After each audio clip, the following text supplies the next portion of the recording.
नमस्कार नहीं welcome to study IQ। मैं हूं प्रशांत धवन और इस वीडियो में हम बात करने वाले हैं एक बहुत ज़्यादा इंपॉर्टेंट टॉपिक के बारे में। मिडल ईस्ट में अगर हम देखें तो पूरी दुनिया वेट कर रही है कि अब क्या होगा, क्या ईरान बदला लेगा।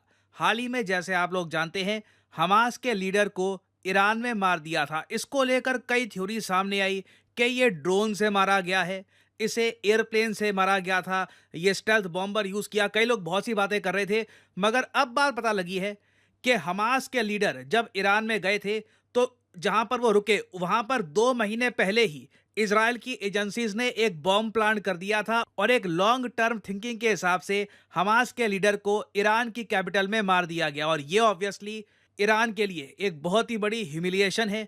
और अब दुनिया क्वेश्चन यही उठा रही है कि will Iran and Israel go to war, क्योंकि स्टेक्स अब बहुत ज्यादा ऊंचे उठ चुके हैं। इजराइल कहीं भी हेजिटेट नहीं कर रहा और ईरान में कई मस्जिदों पे आप अगर देखोगे तो रेड फ्लैग ऑफ रिवेंज आपको दिखेगा। हालांकि इनके यहाँ ये चीज़ कॉमन भी है, मगर इतने बड़े स्केल पर मैंने ये आज तक देखा नहीं है।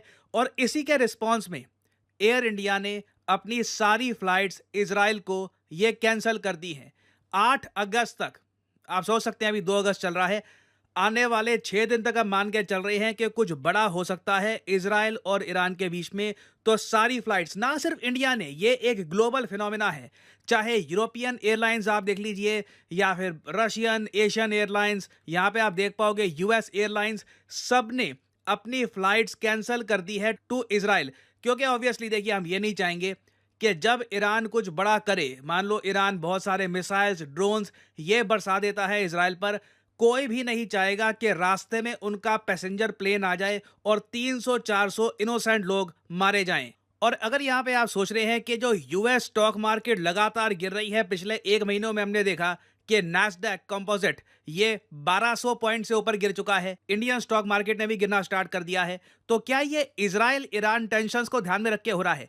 देखिए, एक छोटा सा यहाँ पर रोल इजराइल ईरान का है, मगर मेजर रीजन यूएस की मार्केट फॉल का है कि यहां पर रिसेशन का डर फिर से खड़ा हो चुका है। नाउ इस टॉपिक पर यूएस स्टॉक मार्केट में क्रैश क्यों आ रहा है और ट्रंप ने यह बात क्यों कही थी कि मैं चाहता हूं मेरे प्रेसिडेंट बनने से पहले ही स्टॉक मार्केट क्रैश कर जाए, इस पे आप अगर एक सेपरेट वीडियो चाहते हैं तो कमेंट सेक्शन में लिखिएगा। अगर बहुत से लोग चाहेंगे तो मैं इन डिटेल आपको बताऊंगा कि क्यों दुनिया मान के चल रही है कि एक मेगा स्टॉक मार्केट क्रैश बहुत ज़्यादा करीब है। और डोनाल्ड ट्रंप की जो स्टेटमेंट है जिसमें इन्होंने ग्रेट डिप्रेशन तक की भी बात करी थी, वो भी डिस्कस करेंगे। तो लिखिएगा कमेंट सेक्शन में।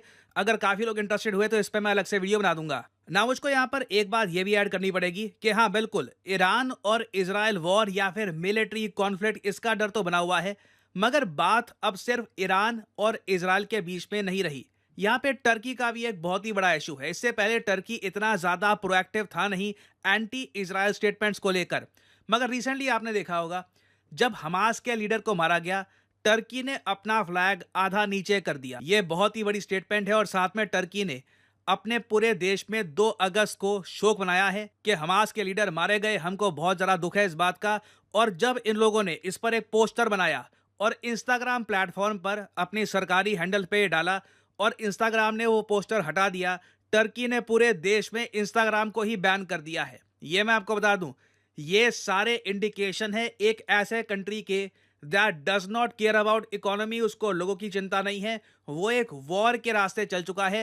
एर्दोआन ऑलरेडी कह चुके हैं इससे पहले कि ये एक बार को इजराइल एंटर कर देंगे। ये इनकी जो मिलिट्री है ये पैलेस्टीनियंस को बचाने के लिए इजराइल को इन्वेड करने को भी तैयार है। ये बहुत ही बड़ी स्टेटमेंट थी। और मैंने आपको बताया था कि अब इजराइल एक कोशिश ये स्टार्ट कर देगा कि टर्की को नेटो से बाहर निकाल दिया जाए। और इजराइल के विदेश मंत्री ने हाल ही में नेटो को यह कहा है कि प्लीज जल्द से जल्द टर्की को अपने ग्रुप से बाहर निकाल दीजिए, क्योंकि इससे ये होगा, कल को अगर मान लो इजराइल को बॉम्बिंग करनी है टर्की की, तो नेटो वाला इशू सामने नहीं आएगा। क्योंकि नेटो के आर्टिकल 5 के अंदर आपको पता होगा, एक नेटो कंट्री पे अटैक तो मतलब कि सब पे अटैक। तो इजराइल आने वाले कुछ सालों में, हो सकता है महीनों में भी, जिस तरीके से चीजें हो रही हैं, एवरीथिंग इज हैपनिंग फास्ट, मैं ये बोलूंगा।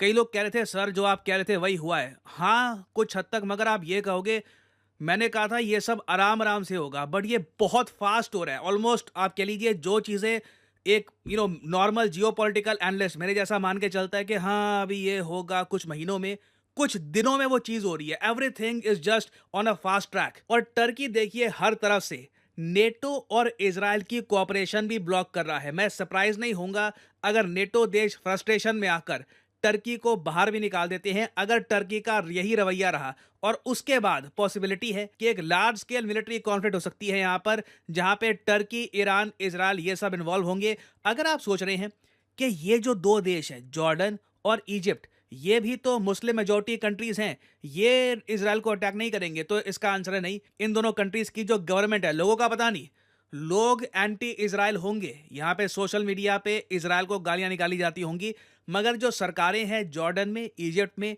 ये बहुत ज़्यादा प्रो यूएस हैं। तो ये लोग इजराइल के अगेंस्ट कुछ नहीं करने वाले। उल्टा अगर मान लीजिए यमन, ईरान, टर्की से कहीं से भी इजराइल की तरफ अटैक होता है, तो ये सब देश यूएस, यूके के साथ मिलकर इजराइल को बचाने की कोशिश करेंगे। और इस सब के बीच एक कंट्री को भूलिएगा मत, वो देश है रशिया। नाउ इसके बारे में अभी आपको आर्टिकल्स अभी नहीं मिलेंगे, हो सकता है कि आने वाले कुछ दिनों में आर्टिकल्स इस पर आएं, मगर कई रिपोर्ट्स पब्लिश हो रही हैं कि रशिया ने सीक्रेटली वेपन्स भेजने स्टार्ट कर दिए हैं ईरान को, क्योंकि ईरान के विदेश मंत्री ने रशिया को, इवन चाइना को यह कहा है कि इजराइल ने लाल रेखा क्रॉस कर दी है। ये बार बार रेड लाइन का बहुत मेंशन कर रहे हैं कि बस अब पानी सर से निकल चुका है, अब हम यहाँ पे टॉलरेट नहीं कर सकते। हमास के लीडर को भी मार दिया, हिजबुल्लाह का एक बहुत ही बड़ा लीडर था उसको भी मार दिया। ये कंटिन्यू नहीं हो सकता, Israel must be punished. Now again इसमें एक मैं कहूँगा पॉसिबिलिटी ये भी है, जिस तरीके से हमास के लीडर को मारा गया, ईरान और उसकी प्रॉक्सीज हमास, हिजबुल्लाह नेतन्याहू को मारने की कोशिश करे, या फिर इजराइल के और भी जो कई बड़े नेता हैं उनको भी मारने की कोशिश करे।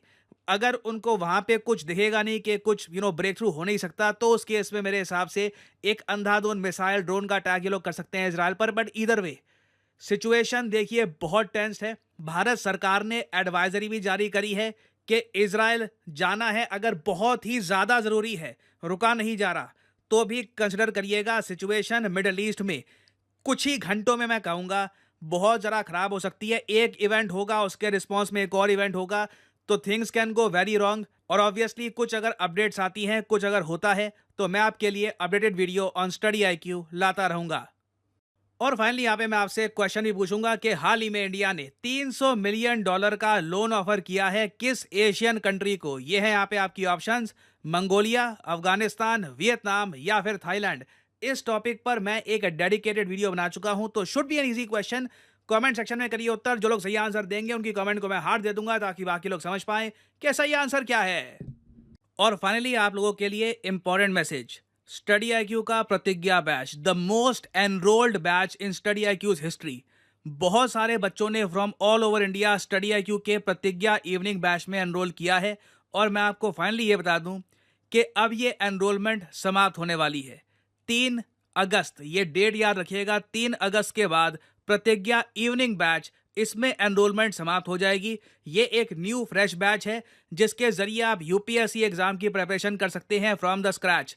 तो कमेंट सेक्शन में जाइए, यहाँ पे आपको मिलेगा ये लिंक, इस लिंक पर करिए क्लिक और यहाँ पे आप परचेज कर सकते हैं स्टडी आईक्यू का इवनिंग प्रतिज्ञा बैच। याद रखिएगा 3 अगस्त के बाद इस बैच में एनरोलमेंट बंद हो जाएगी। यूनिक बैच है, इवनिंग में सारी क्लासेस आपकी यहाँ पे होगी, मॉर्निंग की जगह इवनिंग में, और एक बहुत ही रीजनेबल प्राइस में। देखो ये जो प्राइस यहाँ पर लिखा है, नेवर पे दिस प्राइस, यूज करिए कोड PD10 और आप एक डिस्काउंटेड रेट पर ये कोर्स कर सकते हैं परचेज। आपको 28,500 रुपीज पे करने होंगे फॉर 30 मंथ्स कोर्स। 30 महीने तक आपके पास टाइम होगा, आप आराम से प्रिपेयर करके खुद को रेडी करके एक जेन्युइन अटेम्प्ट दे सकते हैं यूपीएससी एग्जाम का, क्योंकि इस कोर्स में आपको मिलती है live classes, 1-to-1 mentorship, answer writing programme, prelims test series. और स्टडी आईक्यू ओपनली ये भी कहता है आप प्रीलिम्स क्लियर करिए, जो भी आपने पैसा भी भरा है ना, ये हम आपको रिफंड कर देंगे। और साथ ही साथ इसी परचेज में, मतलब पैसा तो आपको वापस मिल गया, साथ ही साथ अब स्टडी आईक्यू मेंस और इंटरव्यू की भी जो आपकी तैयारी है